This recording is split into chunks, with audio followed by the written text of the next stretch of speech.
Why Blender? Because Blender makes it easy to transfer the ideas you have in your mind, the emotion that you feel in your soul, into a 3D space. Listen, have you ever got a strong feeling or seen something that really inspired you, but when you try to turn into a 3D work, that emotion faded away?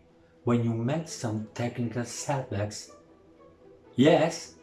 Or just the idea of that is enough to scare you? Same here, me too. I worked with many 3D software over more than 20 years, and I hardly found the friendliness that Blender gives me. Blender can really become an extension of your mind. And by the way, Blender is also completely free. How good is that?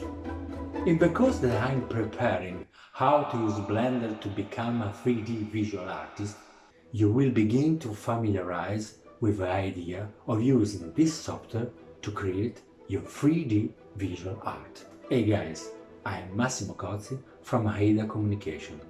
I'm an expert in communication, video editing, TV producing and 3D modeling. Click on this link below to let me know you are interested, and I will make sure to tell you when it starts. Have the best 3D!